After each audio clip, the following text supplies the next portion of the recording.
everybody. Welcome back to my channel, Getting to Know My Father. I hope everybody's doing good today. It's a nice sunny day over here where I am, which always makes the mood or my mood better. So I hope everybody's having a good day with good moods just like me today. All right, everybody. Let's see. How has everybody been? I hope everybody's had a good, what it's been pretty much a week and a few days since I last posted. Hope everybody has been doing good. I hope everybody has had the chance to, read the Bible a little bit more than they did the week before. But if not, hopefully everybody at least had a chance to read the Bible at least once or twice. At least, one chapter or something. All right, everybody, that's pretty much it. Let's go ahead and jump back into it. So we're still in Ecclesiastes. Today I plan to read chapter 7. Probably just chapter 7. Won't get into chapter 8 today, but chapter 7. And also, again, I will be reading out of the Joyce Meyer's Battlefield of the Mind. And again, she has her commentary in here, her notes, but I will not be reading her notes because just of copyright issues. I haven't done any research to see if I can, without her permission, but I'm pretty sure I can't because it's her, her thoughts. So I don't want to read that. But I will say I do believe this is a wonderful Bible to get. I have quite a few Bibles. I've said that in another video of mine. It's kind of like my thing now. I don't want to say hobby, but it kind of is. And it's so crazy because I've always thought of myself really never having a hobby or, like an interest like other people do. But it's kind of like this is, I think, what it might be, y'all. Like getting different Bibles and reading it and comparing it. But anyway, okay. So let's see again. This is Battlefield of the Mind, the Amplified version. If you can see it. There we go. And it's featuring notes and commentary by Joyce Myers, again, which I will not be reading. But what I'm going to do as well is reading out of her Bible. But I am going to also use this Bible as a reference. This Bible is the Tony Evans Bible, the Tony Evans Study Bible. And this is, here it is, the Christian Standard Version. And I am only using this Bible, excuse me, right now to look at the breakdowns of the verses within the chapter. I think I'm going to do that from here on out, possibly. We'll see. But like, if you can see here, like in his, because I don't think it's simply because it's his. I think it's because it's the Christian Standard Version. This is chapter 7, and it's saying wise sayings. And then it shows you that these verses here are talking about extreme or avoiding extremes.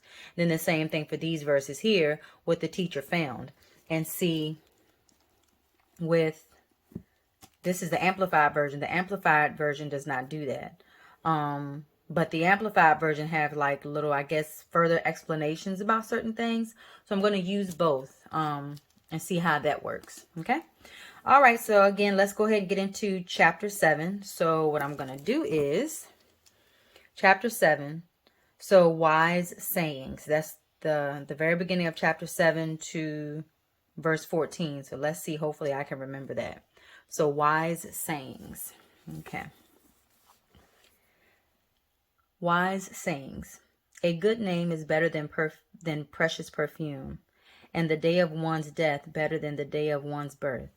It is better to go to the house of mourning than to go to the house of feasting, for that day of death is the end of every man, and the living will take it to heart and solemnly ponder its meaning.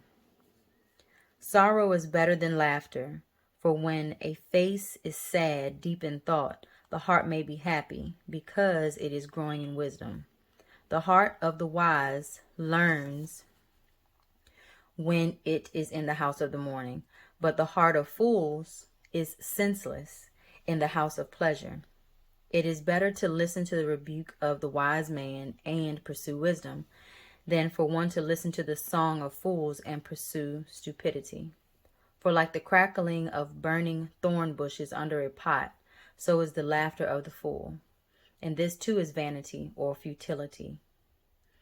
For oppression makes a wise man foolish, and a bribe corrupts the good judgment of the heart. The end of a matter is better than its beginning. Patience of spirit is better than haughtiness of spirit or pride.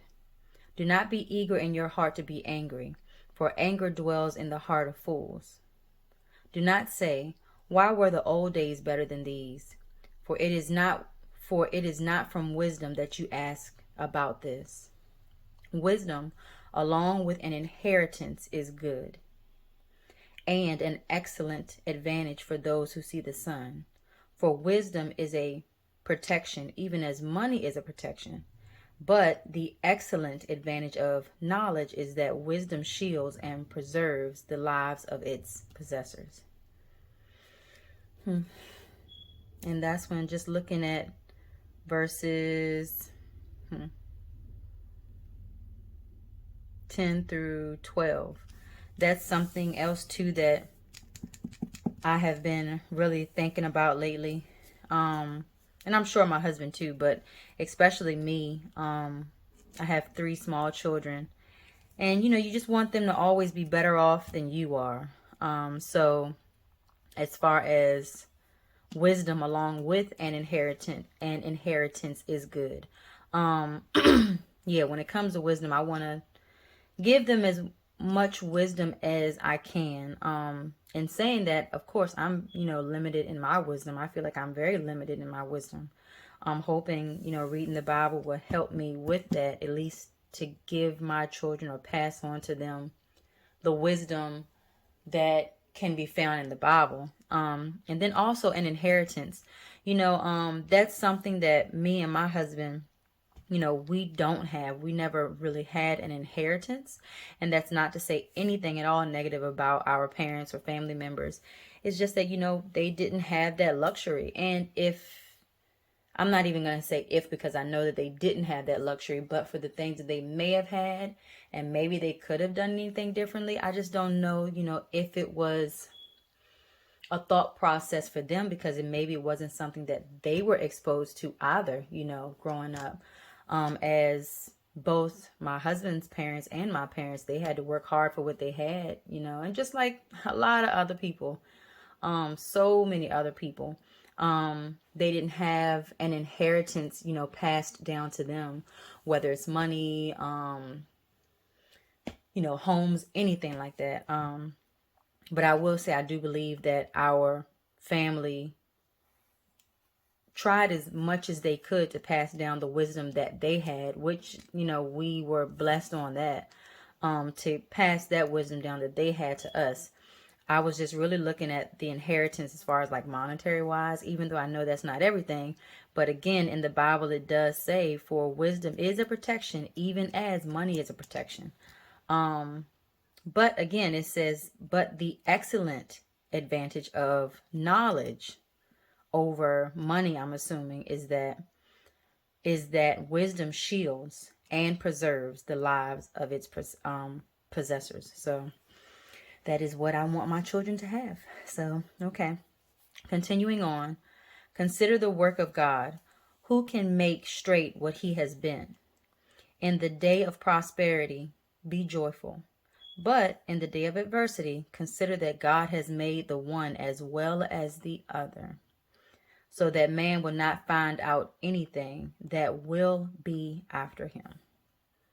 Okay, so that is the end of 14. So now let's go ahead and look at beginning with verse 15 to verse 21. It's talking about avoiding extremes. So 15 through 21. Okay. And you know what? I'm just noticing this. There's a slight break here, it seems to be. So let's see when we go on to the next break if that's there too. Maybe it's just something I'm just noticing. Might not be any importance of it, but we'll see. Okay, so avoiding extremes. I have seen everything during my fleeting days of futility. There is a righteous man who perishes in spite of his righteousness, and there is a wicked man who lives a long life in spite of his wickedness. Wow, that's very, very true. Do not be excessively righteous like those given to self-conceit, and do not be overly wise or pretentious. Why should you bring yourself to ruin? So by doing either of these, you will ruin yourself by being excessively righteous or excessively or overly wise. Pretentious, though, like negative connotations. Do not excessively or willfully wicked, and do not be a fool. Why should you die before your time? So these two things could cause you to die before your time, I guess. It is good that you take hold of one thing, righteousness, and also not let go of the other, wisdom. You want both. For the one who fears and worships God with all filled reverence will come forth with both of them. Wisdom strengthens the wise man more than 10 rulers who are in a city. Indeed, there is not a righteous man on earth who always does good and who never sins. Also, do not take seriously everything that is said, so that you will not hear your servants cursing you. Okay, so I guess, I don't know, maybe don't take everything to heart, Don't take things so seriously. Or take it seriously, but just don't take it to heart, because your feelings would get hurt. Because, this is something that everybody does, unfortunately. Okay, so that was the end of verse 21. I'll show you. End of verse 21. So now going on. Oh, no, I got to read 22. I'm sorry. Okay, so let's see. Again, also do not take seriously everything that is said, so that you will not hear your servant cursing you. For you also know that you too have cursed others many times. Okay, yeah. So now, okay, verse 23.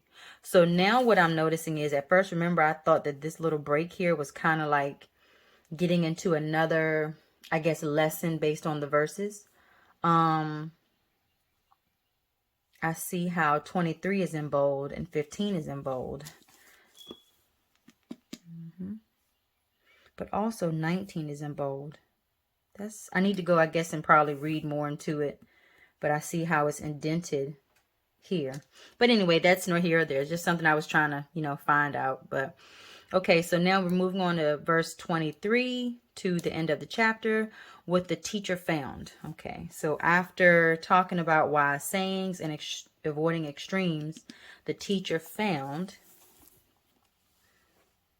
I have tested all this with wisdom. I said, I will be wise independently of God. That's not going to work. But true wisdom was far from me. Okay, and I guess that's because he was trying to do it independently of God. Whatever has been is far off. Whatever has been is far off, deeply remote and exceedingly mysterious. Who can discover it? For it is beyond the grasp of man. I turned around and directed my heart to know, to investigate, and to seek skillful and godly wisdom, and the reason for things, and to know that wickedness is folly, and that foolishness is madness, leading to stupidity and recklessness. And I discovered that with all irrational sins, none have done so destructive in beguiling one away from God as immoral women. For more bitter than death is the woman whose heart is composed of snares and nets, and whose hands are chains. Whoever pleases God will escape from her, but the sinner will be taken captive by her evil. Behold, I have discovered this, says the preacher, while adding one thing to another to find an explanation, which I am still seeking but have not found. I have found one man among 1,000 who pleases God, but I have not found such a woman among all these, 1,000 in my harem. Behold, I have found only this as a reason. God made man upright and uncorrupted, but they, both men and women, have sought out many devices for evil. Okay. Well, that was a lot. I'm going to go back and do some more studying on probably chapter or verses 26 through 29. Just wonder more about it because he's calling out women and specifically, and hello, I'm a woman. Not trying to, justify anything or say, that's not right because women are moral too. No, I'm not, saying that. I'm not saying we're not moral, but I just want to know more of what that means. Because I'm thinking there is I'm not going to say hidden meaning there, but I don't know if he is actually talking about women like women. Maybe they're using the word woman or women as a symbol. They're using it symbolically. Maybe they're using it as evil. And if so, I'm just wondering why was that, the word that was used. But I would love to hear everybody else's thoughts and opinions on that too down in the comments. Especially for those who have already done some research on it. But I am going to do research by, reading other versions. I'm going to start with the King James Version. I normally don't read the King James Version because it is extremely hard for me to read. But that's the one that is, from what I've been told, that's the one that I guess is more along the lines of what the Bible was written on, like back in the day. It hasn't been, I hate to say it this way, but dumbed down so we can understand.